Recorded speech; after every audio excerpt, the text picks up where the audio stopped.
Magandang araw sa inyong lahat. Muli, ako si Jessie at ito ang Man at Work. Ayan.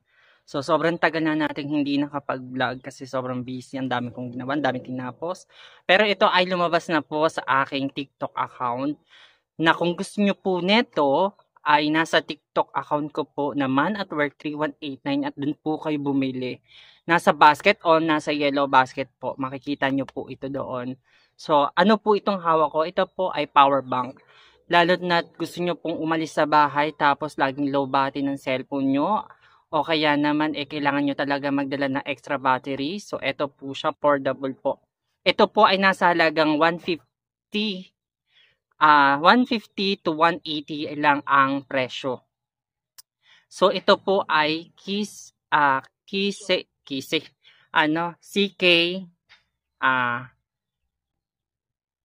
yun. So, hindi ko pa natanda yung pangalan. Ito ay KC12. Nakakabulol yung pangalan niya. KC12 po.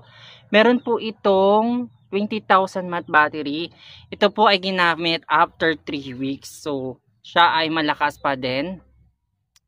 At napakaganda pa din. Ang problema lang siya guys ay kulay puti.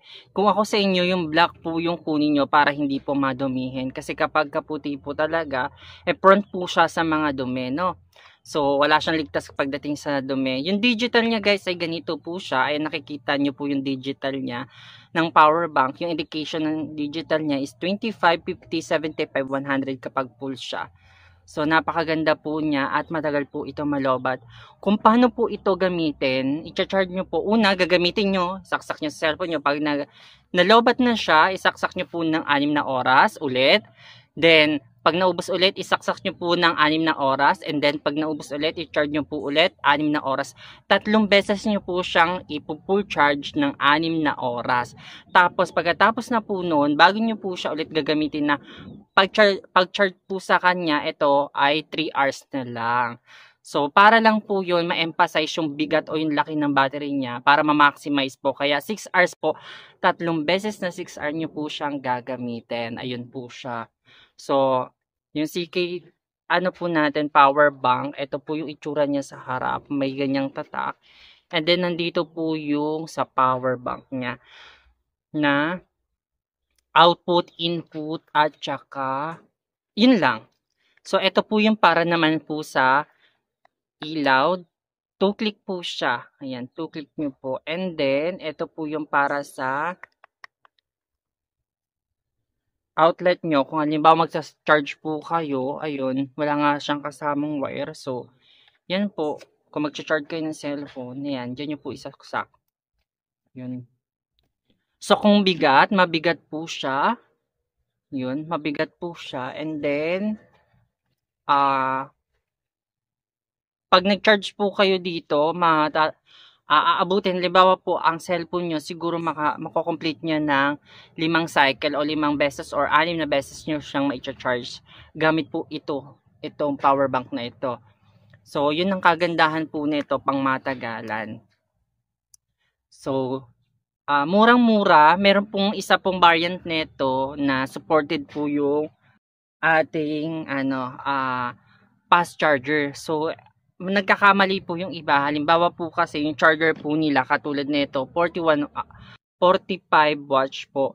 So, kapag ganito yung charger nyo, yung wire po niyan is malakas din humigop, tapos supported po ng power bank nyo, hindi po nag-charge yung cellphone.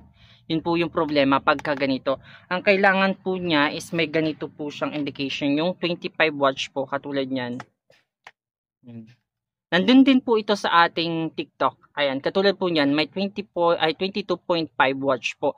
So, supported niya po yung mga cellphone na fast charging. Yun, yung mga nagpa-fast charging na cellphone.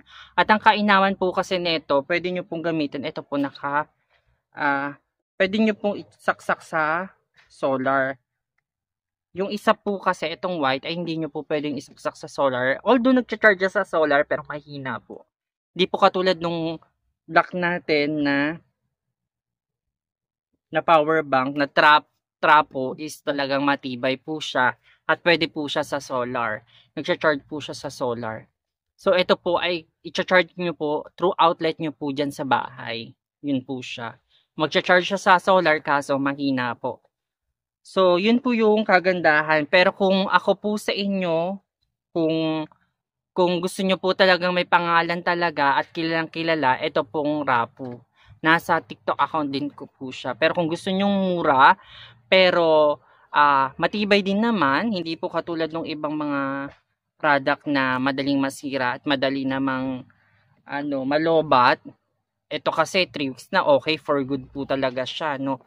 So, sa halagang 180 to 150, ito na po siya. Meron na po kayong ganito, no?